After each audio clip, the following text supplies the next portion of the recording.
bisa dengan NIM 11241816. Di sini saya akan menyampaikan materi tentang BPR.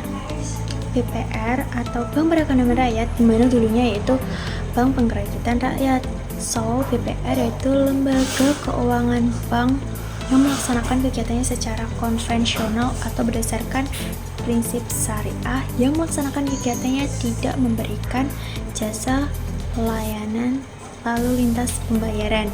Nah, tujuan utama BPR nih yaitu melayani usaha mikro, kecil, menengah atau UMKM, masyarakat di daerah, lalu pedesaan yang belum terjangkau oleh bank umum. Tenang aja, BPR ini dijamin oleh negara melalui LPS.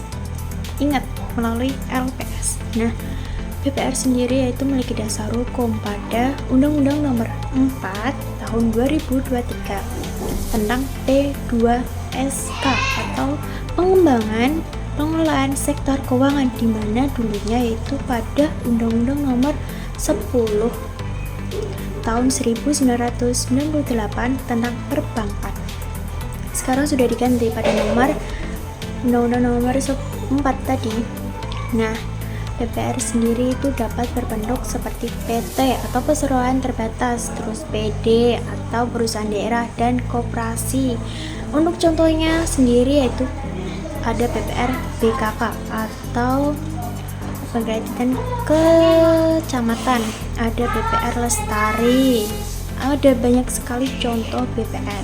Nah, untuk kegiatan utama BPR yaitu menghimpun dana, misal deposito, berjangka, dan tabungan. Nah, untuk penyaluran dana sendiri yaitu melalui kredit. Sekarang kita ada larangan simpanan atau kegiatan BPR.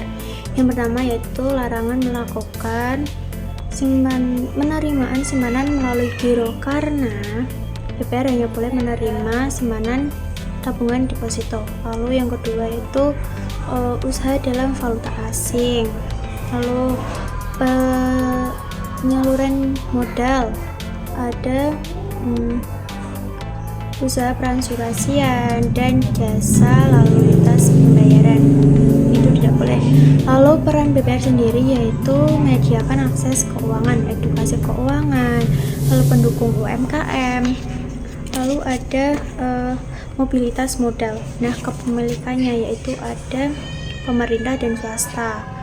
Sedangkan untuk mengelolanya yaitu konvensional dan syariah. Nah, bank umum dan BPR itu beda.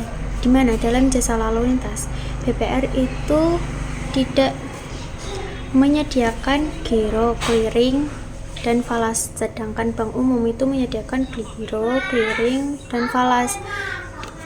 Lalu dalam fokus nasabah, kalau BPR itu fokus utamanya pada masyarakat lokal atau pedesaan dan UMKM, sedangkan bank umum itu segmen pasar yang luar atau koperasi individual. Sedangkan produk simpanannya sendiri yaitu tadi BPR ada tabungan, deposito, berjangka. Sedangkan bank umum itu ada tabungan, deposito berjangka, dan giro. Lalu ada cakupan wilayah. Untuk BPR sendiri itu biasanya terbatas pada daerah atau wilayah tertentu, sedangkan bank umum cakupannya itu nasional dan internasional. Nah, itu materi untuk BPR kali ini. Nah, kita lanjut ke materi berikutnya yaitu tentang leasing atau sewa guna usaha. Leasing sendiri yaitu pembiayaan penyediaan barang modal yang digunakan oleh lessors dengan pembayaran secara berkala. Leasing sendiri itu termasuk dalam LKBB atau lembaga keuangan, bukan bank. Dasar hukum leasing yaitu pada Peraturan OJK tentang Perusahaan Pembiayaan dan Peraturan Menteri Keuangan atau PMK dan PSAK No. 73 tentang akuntansi sewa atau ya. Lalu pihak dalam leasing itu ada lessor atau perusahaan pembiayaan, di mana dia itu pemilik aset yang menyewakan. Ingat, lessor itu pihak yang menyewakan. Kalau lessees itu pengguna barang atau orang yang menyewa, yang membayar untuk menggunakan asetnya lessor. Nah, supplier itu penyedia barang. Dia pihak yang menyediakan barang yang disewakan. Lalu ada bank atau kreditur, itu opsional. Contohnya sendiri yaitu di mana perusahaan leasing mobil. Tuh. Untuk jenis leasing itu ada finance leasing atau sewa pembiayaan dan operating leases atau sewa operasi. Nah, mekanisme leasing itu ada leasing memilih barang, leasing membeli dari supplier atau barang digunakan, leases dan pembayaran angsuran bekerja. Selanjutnya itu ada keunggulan leasing, yaitu tidak perlu dana besar di awal, tidak perlu. Lalu proses relatif itu lebih cepat dan menjaga arus kas perusahaan. Untuk resiko dan kelemahan leasing sendiri itu ada biaya total lebih tinggi, lalu resiko gagal itu gagal bayar ya, terus penarikan aset oleh lessor. Tuh, untuk